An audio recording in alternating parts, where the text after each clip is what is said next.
शुभ उद्घाटन होइथिबा 14/11/2017 मसीह व्यासनगर पौर परिषद अध्यक्षा थिबा श्रीमती सविता राउत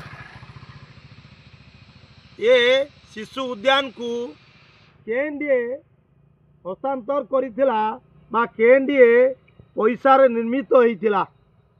ये सही शिशु उद्यान जहाँ फल आज लक्ष लक्ष टंका माटी रे मिसी आइछि शिशु उद्यान थी आम एपाई कहूँ दर्शक बंधु जहाँ फल ये जो शिशु उद्यान टी रही लक्ष लक्ष टंका खर्च होइछि किंतु फलक रे ता किछि नहीं।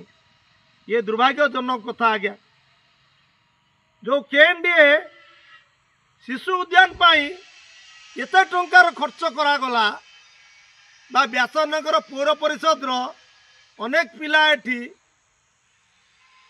खेलिबे बुलिबे अनेक कार्य करिवे बा ये सौंदर्यमय को आउरी उपभोग करिवे किंतु ताएबे झाटी जंगल रे ये एरिया भरपूर होइछि।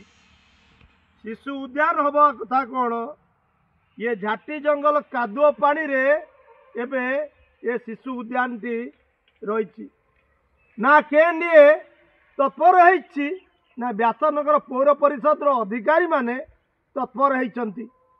ये आज्ञा संतरा वुमेन्स कॉलेज जो रास्ता रही संतरा वार्ड से वार्ड साइट रे ये शिशु उद्यान निमित्त होइतिला।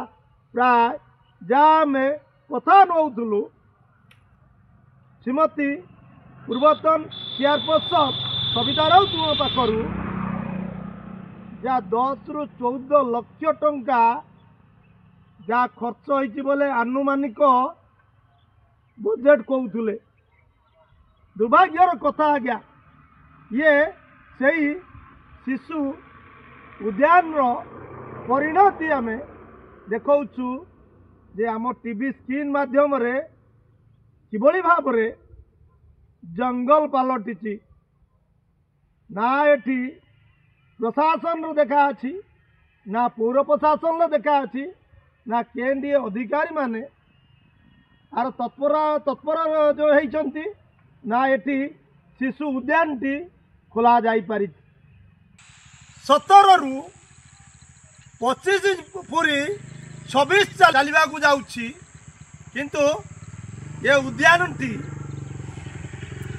घंच जंगल रे जोराजीर्ण अवस्था अछि।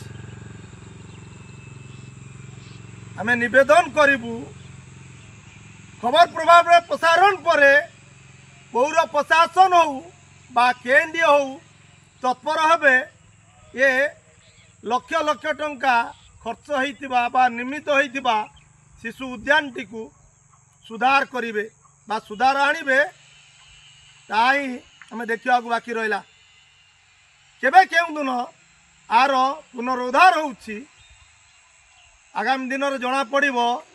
जाजपुर कल्पतरू खबर प्रभाव ओडिशा।